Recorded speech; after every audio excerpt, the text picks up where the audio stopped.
welcome back. It's a Money Monday edition of Liquid Lunch on Newsmax TV. I'm John Tobacco.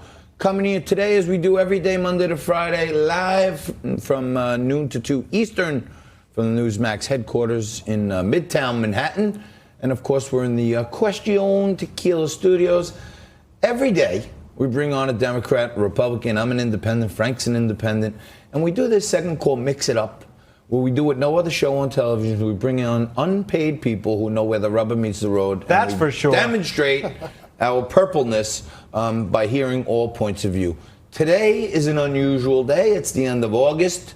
We have a powerhouse on the right. Republican strategist Robert Hornak joins us again. And in the summer, in New York, when the guest list is thin because they're all running out to the Hamptons, and then they hear they have to go against Robert Hornak, it's tough to fill the seat. So today you're going to have to suffer through more of me and Frank. But to offset that on Money Monday, it's another money guest. Robert Hornak joins us again. Rob, thanks for coming down in the dog days of August. And thank you for having me, John. Robert's always here for us, and we expound on our views in the Mix It Up and other segments, and then sometimes even hangs out with us after, where we have a little more Question Tequila and expound on many other things. But today, the big news on Money Monday, we try to talk about stocks and markets a little more. The market was racked on Friday, down 600, because Trump said he was going to ramp up these tariffs in August against China. And now he's at the G7, and he's talking about maybe having second thoughts about that, and that's got the market up 300 today. But here's what Trump said about his second thoughts. Any second thoughts on escalating the trade war with China? Yeah, for sure. Why not? Second thoughts? Might as well. You have second thoughts about escalating the war with China? I have second thoughts about everything. Are you So he's got second thoughts about everything, but yes to the tariffs. So that turned the markets to the green today. What do you think about this whole trade war stuff, Robert? Well, like we discussed last time I was on, we're beating China.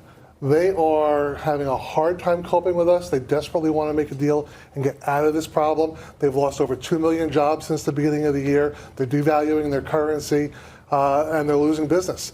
We're going to be replacing them before long with manufacturing from both within this country and from other Southeast Asian countries. And if they lose out, they're going to lose out permanently. So Trump has, ordered U.S. companies to start looking at alternatives to China, bring your business back to the U.S., although that will take a few years. Maybe the president will incentivize some companies to start coming back home. What do you think? I think that'd be a great idea. Look, we've been complaining about China now for 20, 30 years, right? They're challenging us economically. They're challenging us militarily. They employ slave child labor. They do everything they can to undermine us in the region. They're bad to Hong Kong. They're bad to Taiwan. They're bad to China. I'm sorry, they're bad to Japan. No, you were right. They are bad to China. They are bad to China. There's no bigger enemy of the Chinese people than the Chinese government. If you think I'm wrong, go out there and dare call President Xi out and ask for something like human rights. There are a whole bunch of Uyghurs that are in concentration camps right now who would love a little human rights. So the Chinese government, they're very bad to China. Anybody remember Tiananmen Square?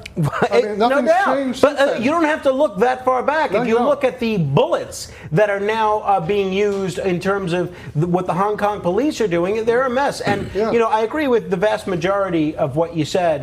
The one area where I part company with the president, now, look, I'm a big supporter of these tariffs, and the only mistake that I think the president made is delaying them until December. The one thing I took issue with what he did in terms of Friday is tweeting, "I hereby order you to bring all your businesses to the United States." That had the ring of autocracy to it. Yeah. I don't think the president should be ordering businesses to do anything. I mean, that is really, it has a very bad look to it. I don't think there's anything wrong with creating a better business climate, which he's helped to do in America, and at the same time trying to create a worse business environment in China so that you incentivize businesses to come home. But once you start ordering businesses to move jobs here, move manufacturing there, that's fascism. That's not what we want. I agree with you there, Frank, but look, you can't take Trump literally every sentence he says. You just can't, right? There's something about the sentence, I hereby order you, that doesn't leave much room for interpretation. He does those faux pas frequently. But I hereby suggest. All right. Wouldn't Well, it be he nice? He'll step it back a couple of steps so that it's not quite so authoritarian. But he's not. Unfortunately, he's citing a 1977 law which shows him having the authority to order businesses in terms of what to do. I don't We're not gonna mind go it. that far. I don't mind it. I don't think it's an autocracy, but the president, as Larry Kudlow said on the weekend shows, he does have the authority if a country is a threat to sanction them or sanction companies for doing business with them. We're going to mix it up a little more. We're going to take a quick break. We're going to come back on Liquid Lunch with Robert Hornak, and we're going to be talking about today's big news on the left. Donald Trump wants to bomb a few hurricanes, or at least one, and we're going to talk about China and all the stuff they're doing in Hong Kong that is causing an uprising that is also another thorn in the Chinese government's side, because they're fighting a trade war with Trump and they're fighting an internal war with their people in Hong Kong resisting, and they're looking really bad on the world stage right now. You stay right there. You're watching Liquid Lunch. We're coming back right after this with more Robert Hornak.